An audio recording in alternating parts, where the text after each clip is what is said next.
3.5 दिन की जंग के बाद पाकिस्तान को एक और तगड़ी मार पड़ी है। कटोरा लेकर 3 देशों के दौरे पर गए शहबाज शरीफ वापस लौट आए हैं और बिल्कुल खाली हाथ।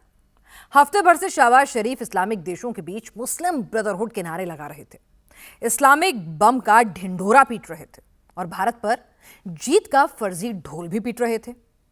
बदले में उन्हें चंद मुस्लिम देशों की तालियां तो मिल गईं, लेकिन इसके अलावा एक धेला भी नहीं मिला।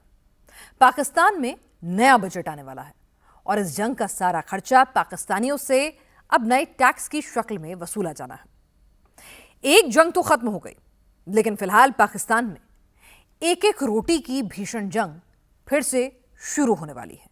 और कैसे, इस रिपोर्ट में आप समझिए। हफ्ते भर बाद घर वापस लौटकर शहबाज शरीफ ने पाकिस्तानियों को तुर्की, अजरबैजान और ईरान का क्या पैगाम सुनाया? They no more expect that we go there with a begging bowl. चमकाए एटम बम, पाकिस्तान में पानी कम। मैं यहाँ कराची के इंटरनेशनल एयरपोर्ट पे खड़ी हूँ, पर किसी भी वॉशरूम में पानी नहीं है। मतलब क्या करें, वो अपने आप को बेच के दे दें। कश्मीर करते करते हमारा हाल ये हो गया कि हमारे पास जो है ना खाने को है ना पीने को है। जंग के बाद भीख मांगता पाकिस्तान। आप जाएं गोटे गिट्टे पकड़े चीन के, सऊदी अरेबिया के, अमेरिका के, लेकिन क्या मिलेगा? जितने भी स्टार लगा के घूम रहा है तो अवाम के टैक्स के पैसे पर रखा हुआ मुलाजिम ना, आप उसको ऐसे क्यों पेश करते हैं कि जैसे नाउज बिल्ला वो खुदा है। पाकिस्तान के अंदर इस वक्त सिक्योरिटी कोई प्रॉब्लम नहीं है। पाकिस्तान के अंदर सिक्योरिटी एक परमानेंट धंधा है। जंग भारत ने कभी इच्छा नहीं थी भारत की किसी से भी जंग करने की। जंग भारत की कभी इच्छा नहीं रही, लेकिन इसका मतलब यह नहीं कि भारत जंग कर नहीं सकता। शहबाज शरीफ घर लौट आए हैं, जंग का फर्जी बाजा बजा कर आए हैं, लेकिन पाकिस्तान क्या लेकर आए हैं? शहबाज शरीफ और उनके फील्ड मार्शल सबसे पहले तुर्की गए, इसके बाद ईरान गए और फिर अजरबैजान गए। ध्यान दीजिए, शहबाज ना तो सऊदी अरब गए ना यूएई गए। ये दोनों मुस्लिम देश जिनसे पाकिस्तान अब तक सबसे ज्यादा कर्ज लेता आया है, दोनों ने पाकिस्तान के लिए दरवाजे बंद कर दिए हैं। इसीलिए शुक्रिया के बहाने कटोरा आगे बढ़ाने शहबाज शरीफ तुर्की, ईरान और अजरबैजान गए, लेकिन वहां भी फर्जी डींगों पर तालियों के अलावा और कुछ नहीं मिला, न मिलेगा। China is the most time-tested friend of Pakistan. Saudi Arabia is one of the most reliable, trustworthy friend of Pakistan, and so are others. Turkey, Qatar, UAE, they no more expect that we go there with a begging bowl.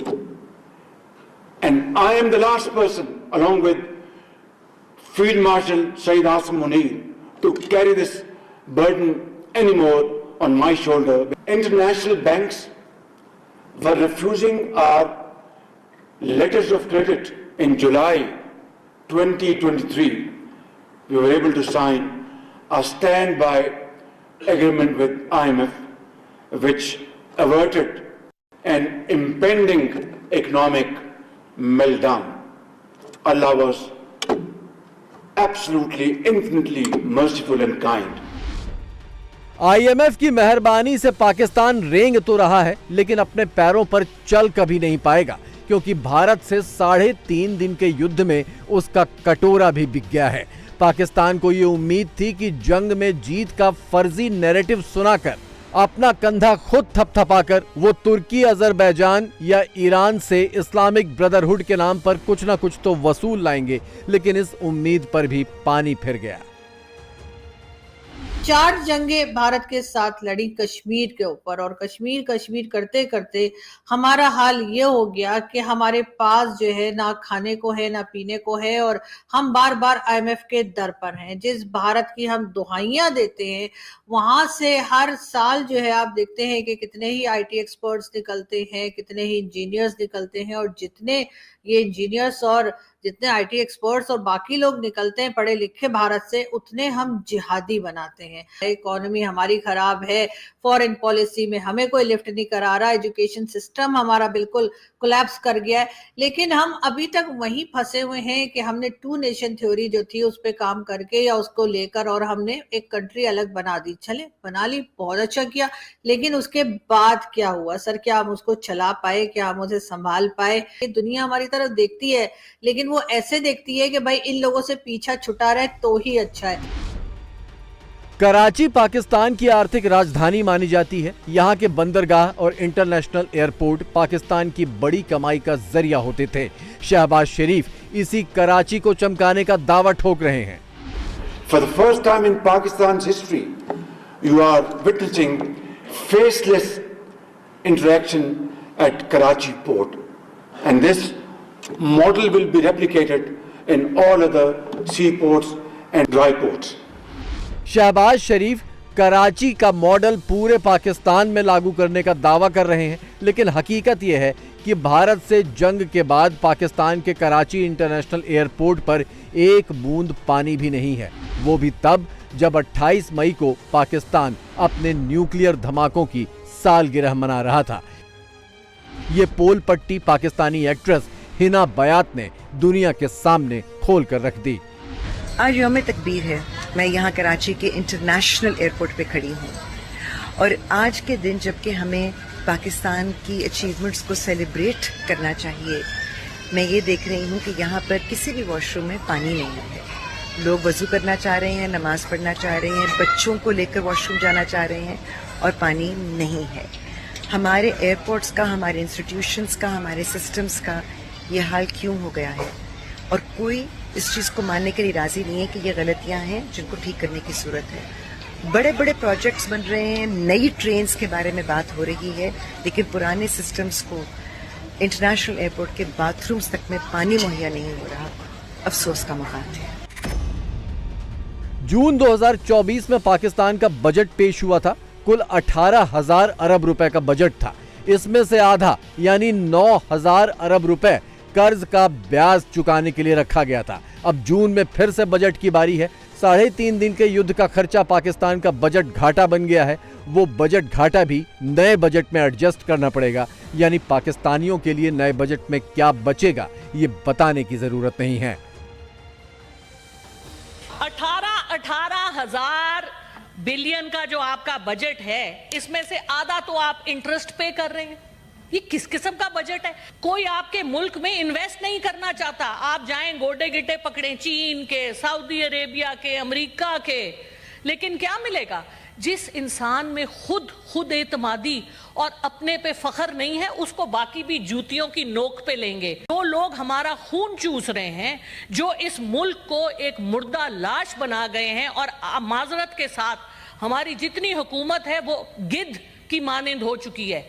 मुर्दा लाश को खाने वाली गिद्धे हैं हमारे। माजरत के साथ, बहुत माजरत के साथ, मैं बड़ी ऑनर करती हूं सबकी, लेकिन ये गिद्धों का तमाशा है इस मुल्क में। बंद कर दीजिए ये। हम नहीं इसके मुतहम्मिल, हम नहीं बर्दाश्त करेंगे। शहबाज शरीफ कई बार अपने देश को भारत से आगे ले जाने के दावे सार्वजनिक तौर पर ठोक चुके हैं, लेकिन दूसरी तरफ वो ये भी कहते हैं कि कहीं जाता हूं तो लोग सोचते हैं कि कर्ज मांगने आ गया। कर्ज से याद आया, पाकिस्तान ने सऊदी अरब और यूएई से कर्ज वसूली को टालने की अपील भी जारी कर दी है।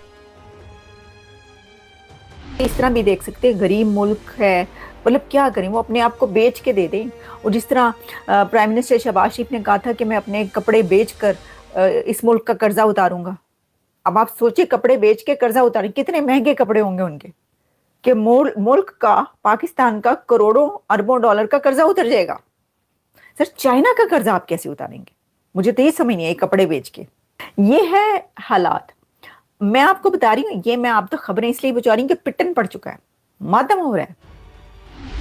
जंग के नाम पर पाकिस्तानी फौज अरबों खरबों का बजट लेती है, लेकिन इसके बावजूद खुद पाकिस्तान में ये कहावत है कि फौज ने कभी कोई जंग जीती नहीं और कभी कोई चुनाव हारा नहीं। बलूचिस्तान हो या खैबर पख्तूनख्वा या फिर भारत, इन सब के नाम पर दहशत फैलाना और फिर अवाम के टैक्स का पैसा दोनों हाथों से लूटना पाकिस्तानी फौज का 77 साल पुराना कारोबार है।